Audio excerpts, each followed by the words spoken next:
通勤通学中の皆様おはようございます。プクタの世界時事ニュースのお時間です。さあ本日はですね、ディズニー最新作トロンアレスからの話題になります。現在ですね、この作品2週間の興行というのを終えまして3週目の週末に突入しているという状況。これによりですね、最終的な興行収入というのも見えてきました。なんですが、その結果はですね、かなり悲惨なこととなっておりまして、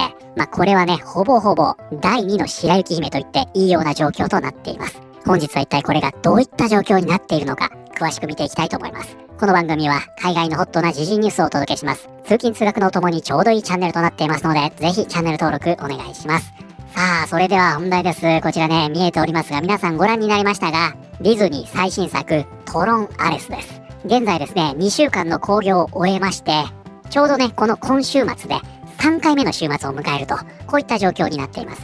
大体映画というのはね、2週間の興行で最終的な成績というのも見えてきますので、ドロップ率が出るんでね、ちょっとね、このタイミングで今回の話題見ていきたいんですが、それはね、大変なことになっておりますよ。で、プクタね、この作品見てきましたので、もう多分ね、ネタバレとかもしないんじゃないかなと思います。多分ね、雑感をね、少しお話しできればなと思っております。それはあくまでもおまけですけどね。じゃあ、ちょっとですね、現在このトロンアレス、どのようになっているのか、2週目の状況ね、このようになりました。トロンアレス、公開2週目で興行収入が 66% 急落。ジャレット・レト主演のディズニートロンアレスは公開2週目の北米興行で大きく失速した。トロンアレスは10月10日から12日の週末、全米約4000巻で3320万ドルを稼ぎ、北米興行ランキングで初登場1位を獲得した。公開初週末の海外興行収入は2700万ドル。これにより世界オープニング興行収入は合計6000万ドルとなった。これが前回までのお話ですね。しかし公開前の時点でデッドラインは本作の予想興行収入を北米で4000万から4500万ドル、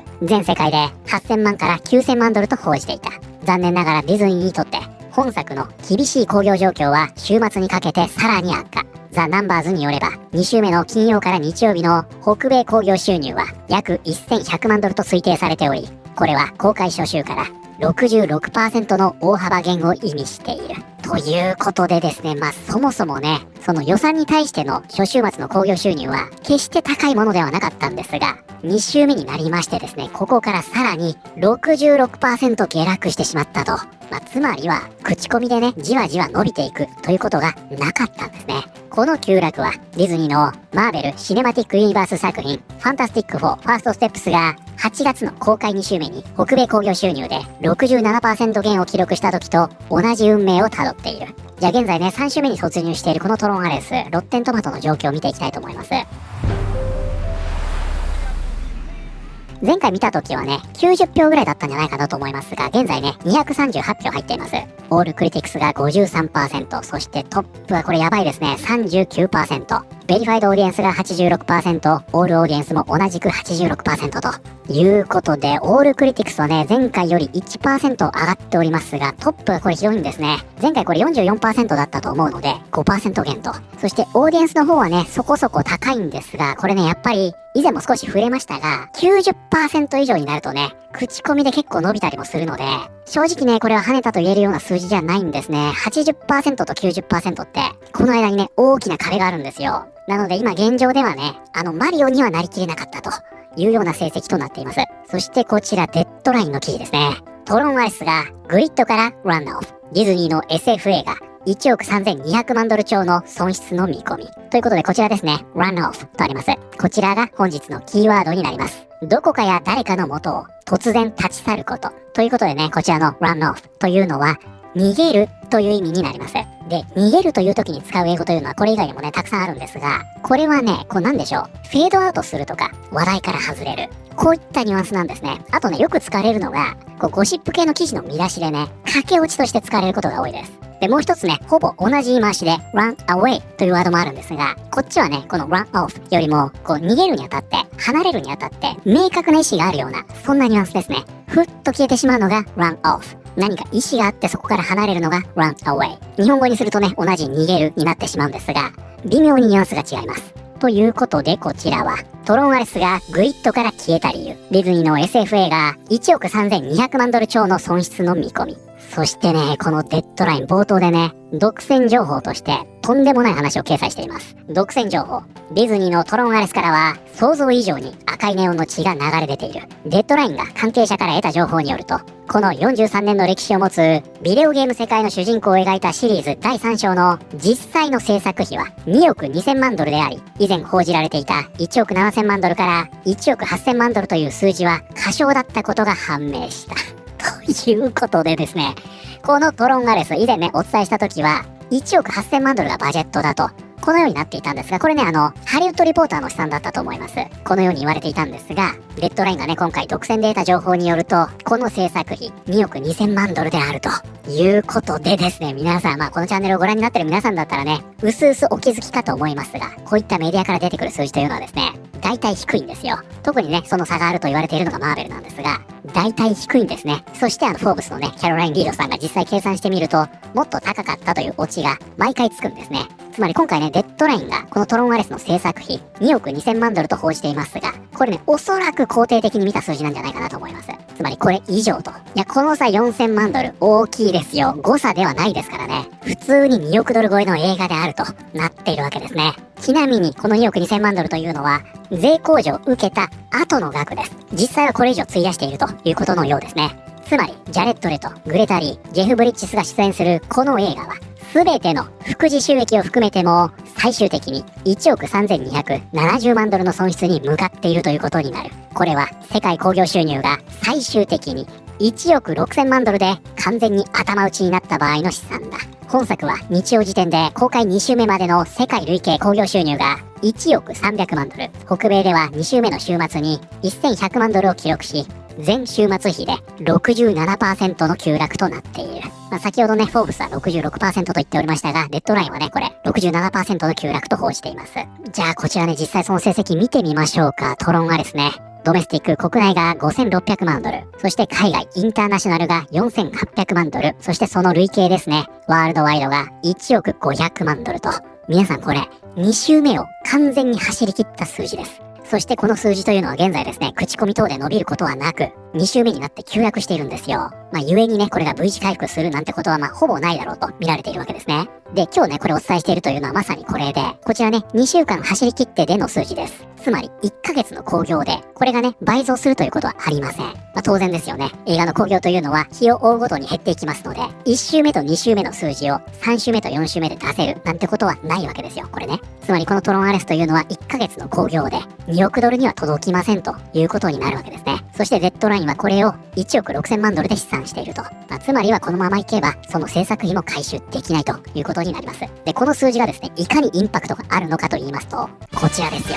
ね、我らが親善大使、レイチェル・ゼグラーさん主演、ディズニー実写版白雪姫です。これもね、大爆死したということで、おなじみの映画です。これ見てみましょうか。ドメスティック国内が8700万ドル。そしてインターナショナル海外が1億1800万ドル、そしてその合計ですね、ワールドワイドが2億500万ドルということで、あれだけ不評を買っていた、この白雪姫が2億ドルを超えてるんですね。これね、制作費が2億2000万ドルから2億7000万ドルと、このように言われていたと思うので、こっちの方がお金かかってますけどね。現状ですね、このトロンアレスというのは、第2の白雪姫といって、差し支えのない状況になってしまっているというわけなんですね。ちなみにですね、このデッドラインの記事なんですが、これね、タイトル変わっています。その場合はどこを見ればいいんでしたっけ？そうですね、URL を見てください。これ大体ね、元のタイトルが残っています。これね、元のタイトルは、トロンアレスがボムサットボックスオフィスとこのようになっていました。そしてね、デッドラインにはこちらにあるんですが、いわゆるマーケティング費用ですよね。これ、1億250万ドルになっていると報じられています。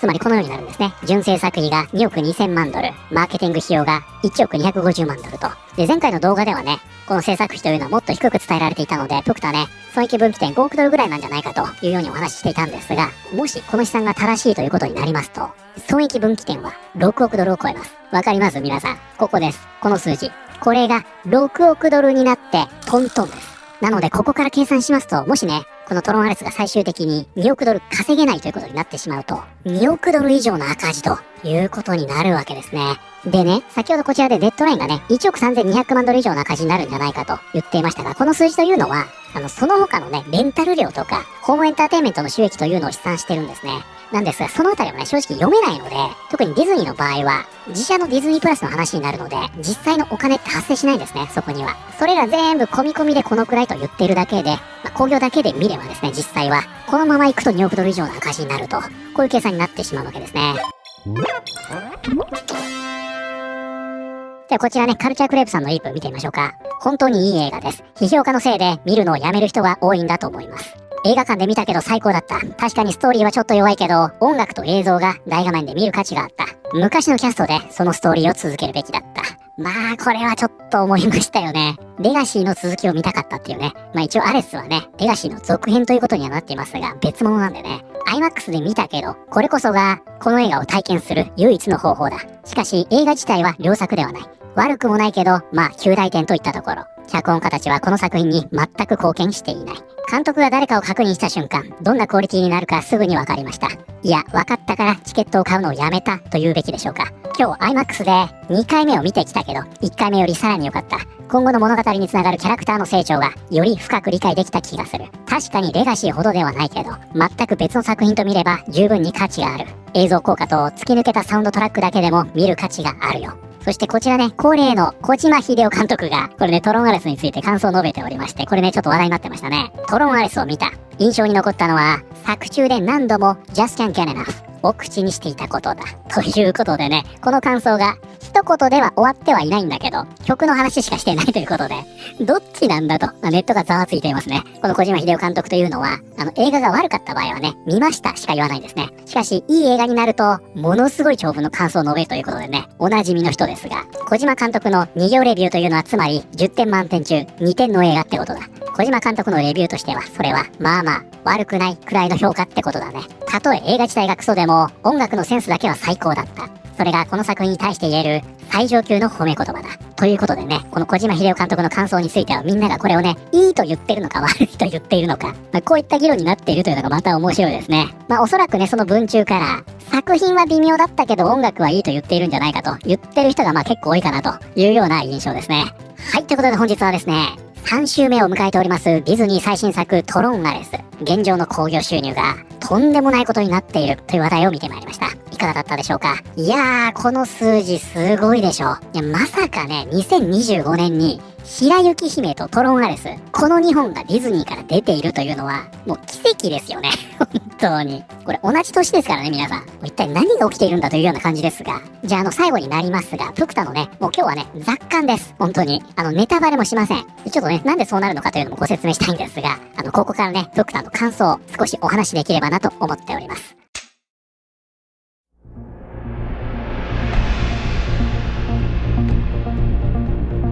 はい、ということでね、プクタもこのトロンアレス見てまいりました。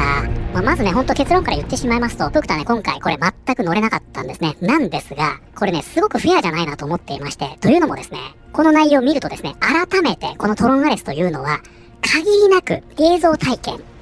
アトラクションとして楽しむような作りになってるんですね。もう映像の作りがそうなってるんですよ。例えばドリーショットがね、多用されていたり、わかります？カメラがね、前に進んでいく感じ。これね、学生だとお金も機材もないんで、普通の2台使うんですよ。あそこにカメラマン乗っけてね、押してドリーショットを撮るというね。プクタね、学生の時にこの2台に乗っけていたカメラマン、今映画会社で偉くなっちゃいましてね、おそらく彼女は次期社長になるんじゃないかなと思いますが、若いのにね、びっくりですね。いいか。そうするとこれを大画面で見ると、ものすごくね、没入感があるわけですよ。本来であれば。なんだけどこれプクタね、普通のスクリーンで見てしまったんですね。しかもね、あまり大きくないスクリーンだったんで、多分上映環境としては最悪だったんじゃないかなと思います。だからもともとね、初代のトロンあったでしょ？ 1982 年ですが、これはね、もう CG を使っていること自体が革新性だったわけですね。そしてその後2010年にトロンレガシーが登場しましたが、これは2010年の最新技術によってこのトロンを表現する。これが革新性だったわけですよ。だからジェフ・ブリッジスがね、若い姿で出てきたりしたじゃないですか。今でこそね、インディ5で当たり前ですが、この時やっぱすごかったんですね。今見るとね、ちょっと微妙ですが。そしてね、マシンとかも本当にかっこよく描かれてたでしょ。2010年になるとこうなるのかと。バイクが止まった時に、パーツがね、ギュイって動くんですよ。あれがかっこいいんですよね。ここまでやってくれるのかというくらい、本当にかっこいい描かれ方をしていました。あれがね、レガシーの革新性だったわけですよ。そしてあれから15年が経過しまして、2025年、CG の革新性なんてね、ほとんどないですね。ジェフ・ブリッジスに関してはまたね、若い頃が描かれるんですが、これはすごかった。レガシーよりね、はるかに進化しておりましたが、はっ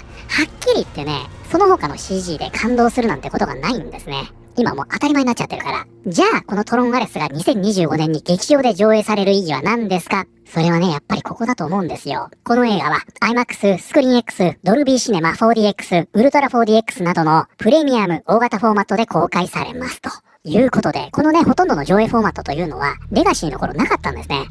めちゃくちゃかっこいい映像、それを体感するということを前提に撮られている映画を、こういった上映環境で見ることができるというのが、このトロンアレスを劇場で見る最大の意義なんじゃないかなと思うんですね。だからね、もしこれからご覧になるという方いらっしゃいましたら、劇場までわざわざ足を運ぶのであれば、ここで上げたような上映環境でぜひご覧になってください。だからほら、いろんな人がレビュー上げてるでしょ。あれもね、その人がどういった環境で見たのか、ここがすごく大切だと思うので、ちょっとね、そこは気をつけなきゃいけないんじゃないかなと思いましたね。で、その上でですよ。あくまでもその上での感想ね。その上で感じたのはですね、今回のこのアレスに関しては、やっぱりね、ちょっと監督の力量不足。これはね、すごく感じてしまいましたね。このね、アレスの監督ですが、すごいね、名前難しい。ヨアヒム・ローニングという監督なんですが、ここね、2017年、パイレーツ・オブ・カリビアン最後の海賊。そしてその下ですね、2019年、マレフィセント。これ2ですね。これの監督なんですよ。一方ね、プクタも大好き、レガシーの監督。こちらね、ジョセフ・コシンスキーと言いますが、この人何の監督かご存知ですか皆さん。ここね、2010年トロンレガシーありますね。そしてその下ですよ、2013年、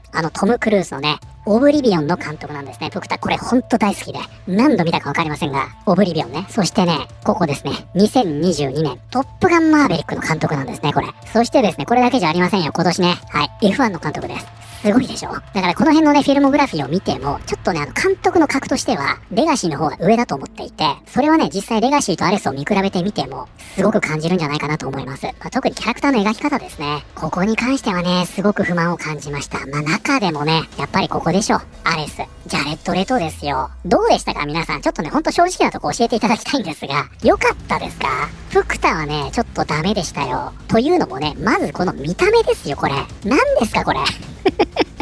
ダメでしょ、ヒゲ面じゃ。レガシーでもヒゲ生やしてるのこのね、フリンだけでしたよね。というのもね、このヒゲというのは、こう、生身、肉体の象徴として描かれてるんですよ。だからこのヒゲによって、このコンピューター内のキャラクターたちと差別化されてるわけですね。このフリンが創造主、つまりは神様ですから。だからこれヒゲが生えてるわけですね。じゃあもうダメでしょ。アレスが生やしてちゃ、グリッドの住人で究極の AI 兵士なんて言ってるんであれば、もっと無機質じゃないと。もうね、この髪型もそうなんですが、結構ギラついてましてですね、印象がね、ものすごくオイリーなんですね。人間臭いんですよ。で、さらにはですね、何ですか？ハワイ帰りですか？ものすごく血色も良くって、めちゃくちゃ健康的というね。だからね、なんでこんな風貌になったのか、そのジャレット・レトが髭を剃らない、髪を切らない、こういった契約になっているのか、その辺わかりませんよ。だってそもそも最近ずっとこの格好でしょ？ジャレット・レト。これもそうですよ、ブレードランナー。そしてこちらね、モービウス。これどうですか？服を変えてね、トロンアレスの予告編ですと言われたら、そうかなって思っちゃいませんか？だからもしそういうのがね、契約に入っていてこうならざるを得ませんでしたというのであれば、このジャレット・レトに関しては、めちゃくちゃミスキャストだなと思いました。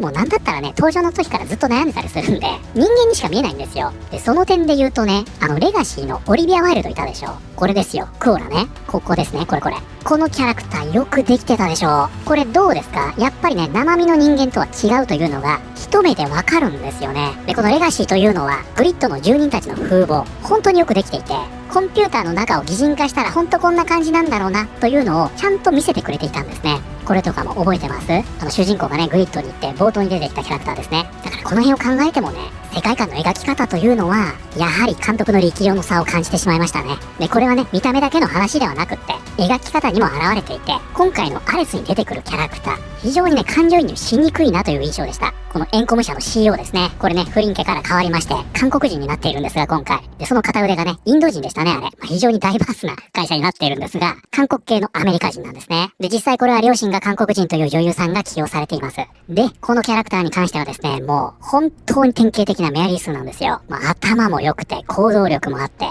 若くして大企業の CEO で、そして天才プログラマーでね、非常に重要なコードを発見し、この究極の AI 兵士、これを同時に2体相手にして、大立ち回りを演じるというね、こんなのもう感情移入なんて不可能でしょ。じゃあアレスはどうかというと、やはりこれもね、見た目全然 AI に見えないというのもありますが、強いところも見せてくれないし、もう速攻ね、イブに感化されちゃって思い悩んでますし、ちゃんとね、段取り組んで描いてくれないため、やっぱり感情移入しにくいんですよ。じゃあ敵のね、今回ヴィランとなっているジュリアンですよ。このキャラクターに関してはもうあまりにもバカすぎて、感情移入の余地がないんですね。一方、じゃあレガシーではどうだったかというと、またね、コーラを引き合いに出しますが、これを演じていたこのね、オリビア・ワイルド、ここにありますが、なぜインターネットの多くがオリビア・ワイルドを嫌っているのか、というくらいですね。この人、ネットではね、大変嫌われています。いろんなスキャンダルがあったんですね。恋愛絡みで。で、まさにね、こちらになりますが、ここに見えてるピューちゃんとね、非常に不仲であるというようなゴシップなんかもありまして、まあ本当にね、お騒がせな女優さんなんですよ。でもね、今になってもみんなこのクオラ、好きでしょ。女優は嫌いだけど、クオラは好き。こういう人ね、多いんじゃないかなと思いますよ。だからほら、クオラがね、助っ人に来て、かなり危ない目に遭うシーンあったじゃないですか。あそこでスローになってね、やばいみたいなシーンあったでしょ。あれ、ハラハラしたじゃないですか。だからこの辺もね、やっぱり演出の力量だと思いますよ。で、これはね、キャラクターだけではなくって、今回ね、最大のギミックというのは、これ予告編で言ってるんで全然構わないと思うんですが、このね、AI 兵士たちが現実世界にやってくるという話になってるんですよ。なんですが、ここもですね、この監督、このね、グリッドと現実世界の差別化ができてないんですね。結構ね、予告編でありました、このシーンあるでしょ。これかっこいいですよね。暗闇の中でこのね、赤いラインというのがわーっと広がっていく。こういったイメージというのがあるんですが、これね、グリッドでもやっちゃってるんですよね。今回ね、様々なグリッドというのが出てくるんで、その現実世界というのが、そのグリッドの中の一つにしか見えないわけですよ。だから本来であればね、ここを差別化するのであれば、もっとね、この現実世界の人間たちのリアクションというのを細かく入れるか、ここに感情移入できる人物を配置するか、どちらかもしくは両方がないといけないんじゃないかなと思うんですが、そのどちらもないんですね。なんかね、群衆みたいなのは映されることは映されるんですが、そのリアクションが薄くって、この AI たちが現実世界にやってきた驚きみたいなのがあまり表現されないんですね。そこもね、この現実世界がグリッドにしか見えないみたいな、そんな状態になってしまっておりまして、ほんとなんかもったいないなぁなんて思いながら見てましたね。あとね、この現実世界のカラーグレーディング。これ色味のことですね。これ最終的に調整するんですが、おそらくね、現実世界でも先ほど言いました通り、これをやりたいわけですよ。暗闇の中の赤いライン。で、これに合わせているからかどうかなのかわからないんですが、その他のシーンの色味がね、すごくぼんやりしてて、これね、まだ屋外だからいいんですが、屋内のシーンになりますと、さらにぼんやりするんですね。で、これがね、非常に印象に残りにくい色味になっておりまして、ここもね、すごく良くなかったなと思います。だから、グリッドで何を見せたいのか、現実世界で何を見せたいのか、ここがね、おそらく監督の中ではっきりしてなかったんじゃないかなと思うんですよね。というような形でですね、この映画、本当にね、アトラクションとして楽しめないと、こんな感想が出てきてしまうんですよ。ね、ブクタお前何野暮なこと言ってんだよと思ったでしょそれはね、ほんとその通りだと思うんですよね。で、そんな中でね、ブクタすごく良かったなと思ったのがこちら、アテナというキャラクターですね。これはね、もうジャレット・レトとは打って変わりまして、そのね、人間離れしたスタイルからでしょうか。AI にしか見えないので、これすごく良かったです。今回一番好きなキャラクターでした。ほんと皆さん、こんな感想になりかねないので、ぜひね、この映画はアトラクションとして見てくださいね。やっぱりね、ソアリンはディズニーシーで楽しまないといけませんよ。あの映像ね、YouTube でも見ることができますが、それでソアリンの楽しさは語れないでしょ。で、今回ね、興行収入散々だったということなんですが、これ初代ね、今名前変わっておりまして、トロンオリジナルですか。これが1982年。そしてレガシーが2010年。ここで、これ28年空いてるんですか。そして今回ね、2025年で、レガシーと15年空きました。ですので、以前も海外の2期たち言っておりましたが、シリーズが消滅するということはないと思うので、まさにね、ディズニーのアトラクションも人気でしょ。ですので、おそらく次回はですね、10年後ぐらいになるんじゃないかなと思います。次回作ね。ですので、このね、トロンが今、劇場で公開されている。これがすごく大切だと思うので、ぜひね、できるだけ大きいスクリーンで、そして音響設備の整った劇場で、こちらね、ご覧になってみてはいかがでしょうか。いや、プクタもね、みんなみたいにこれ最高にかっこよかったよと言ってみたいので、これ公開されてるうちにね、可能な限りいい環境でもう一度見たいなと思っております。